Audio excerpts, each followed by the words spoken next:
광야에 외치는 소리, 잠자기 전 듣는 하나님 은혜, 제물이 되신 부모님, 아버지와 어머니를 공경하라. 이것은 약속이 있는 첫 계명이니 이로써 내가 잘되고 땅에서 장수하리라. 에베소서 6장 23절.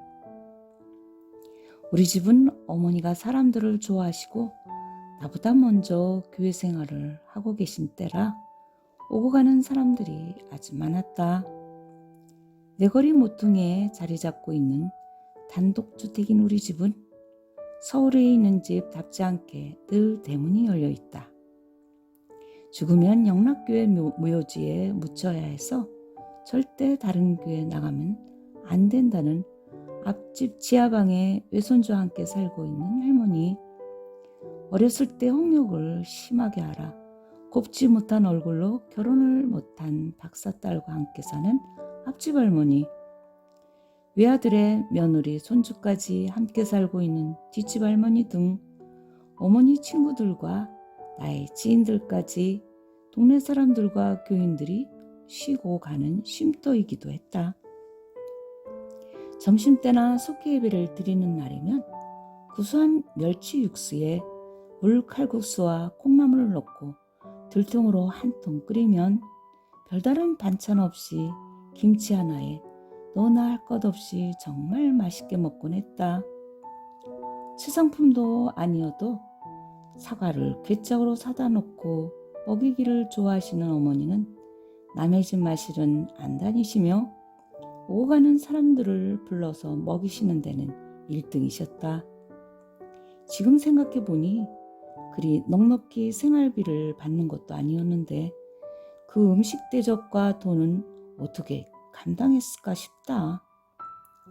그즈음 전도사님이 권해주신 스위스 작은 마을에서 영적으로 도움이 필요한 방문객들에게 집을 개방한 셰퍼 부부의 라브리 이야기를 감명 깊게 읽고 작은 실천이라도 해봐야겠다는 마음이 기특했든지 하나님께서 오병이어의 기적을 베풀어 주셨나 보다.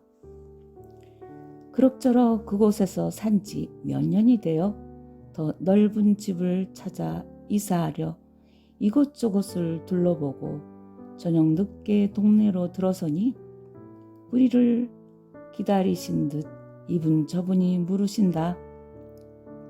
정말 이사할 거냐고. 왜 그러시냐 물으니 이사 안 갔으면 좋겠어서 기도를 하셨단다. 이 당황스러운 말씀에 마음이 정말 착잡했다. 어쨌든 그분들 기도 덕에 우리의 이사 계획은 무산되고 말았다. 어느 날 귀한 영혼 5명을 전도하면 기념으로 군반지 한 돈을 선물로 주겠다는 목사님의 광고가 있었다.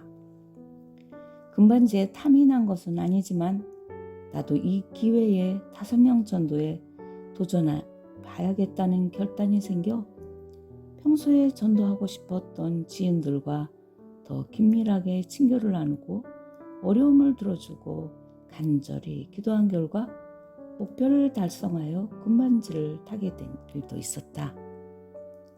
집안에 큰일을 치르고 나면 꼭 찾아오시는 분이 있어 음식을 남겨놓아야 했다. 그날도 잔치를 끝내고 큰 길까지 손님들을 배웅하고 집에 돌아오니 뒷집 할머니 권사님이 문 앞에 머쓱한 듯 미소를 머금고 앉아 계셨다. 들어오시라고 한 상 차려드리니 꽤나 시장하셨던 사람처럼 만나게도 드신다. 할머니 권사님은 그리 부족하지도 않은 가정에서 눈칫밥은 잡수시지 않은 것 같은데 무엇이 그리 허전하신지 이 집 저 집 기웃거리며 음식으로 허전함을 채우고 다니셨다. 하루는 하나님의 자녀가 이 집 저 집 다니시는 것이 부끄럽지 않습니까? 왜 그리 헤매고 다니는 발걸음을 보고만 계십니까? 따지듯이 하나님께 기도하니 네가 멈추게 해보아라. 왠지 퉁명스러운 느낌이었지만 응답도 받았겠다. 2팔을 걷어붙인 나는 얼마의 용돈을 3달 동안 드리겠으니 우리 집에서 3일 동안만 작정 예배를 드리자 제안을 하자 용돈이란 말에 마음이 드셨는지 그리하겠다 말씀하셨다. 그렇게 어머니와 나는 할머니 권사님과 함께 3명이서 열심히 찬양하고 성경 보고 서로 손잡고 기도하며 할머니 권사님이 말씀으로 변화받기를 간절히 기도하며 바랬으나 그분은 아무런 변화도 없이 3일 동안의 애씀이 허사인 듯 예전과 다를 바가 없었다. 그 후 얼마가 지나 치매에 걸려 밖에 외출이 힘들어지고 방 안에서 지내야 하는 시간이 많아져 전도사님과 함께 신방에 참여했다. 얼굴은 약간 수척해진 듯하나 여전히 미소 띤 얼굴로 맞아주셨다. 그분의 며느리 말로는 보이는 것 모두 가위로 잘라놓고 솜니불도 구멍을 내어 솜을 꺼내 방 안 가득 늘어놓고 자꾸 헛손질을 하신다 한다. 게다가 제대로 씻지도 않으시니 방 안 가득 고약한 냄새가 코를 찌르는 듯했다. 그리 한동안 음식을 제대로 드시지 못하고 거동도 못하시더니 그만 혼수 상태에 빠지고 말았다. 지금처럼 요양원 시설이라곤 꿈도 못 꾸던 때이기도 했지만 무슨 일인지 병원으로 모시지 못하고 집안에서 회생하기를 기다리는지 아니면 운명하시기를 기다리는지 힘겹게 사투를 벌이고 계시는 동안 매일같이 교회 목사님과 전도사님들의 발걸음이 끊이질 않았다. 그리 일주일이 훌쩍 지나 교회에 다니지 않던 아들이 목사님 신방에 같이 참여해서 예배를 드리자 다음날 아침 운명하셨다. 무슨 마음의 변화가 생겨 예배 자리로 나왔을까? 예배 자리에서는 무슨 기도를 했을까? 하나님께서는 어떤 은혜를 주셨을까? 알 수 없는 물음 속에 아내 집사님의 끊임없는 간절한 기도로 장례를 은혜롭게 마친 후 예수님을 영접하고 교회의 일꾼으로 열심히 봉사하고 계신 모습을 볼 수 있었다.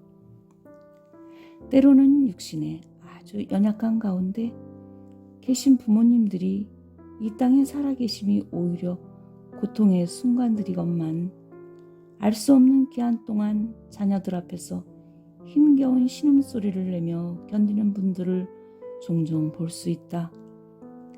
삶과 죽음이 하나님 손에 달려있건만 그 고통의 시간 동안 무엇을 깨닫게 하시려고 허락하고 계실까? 아마도 하나님께서 부모 공경의 복을 후손에게 주시려고 육신의 부모님은 그렇게 자녀를 위한 제물이 되어 그 고통을 감수하고 계신가 보다. 예수님이 우리의 죄를 해결해 주시기 위해 십자가의 고통을 참고 견디신 것처럼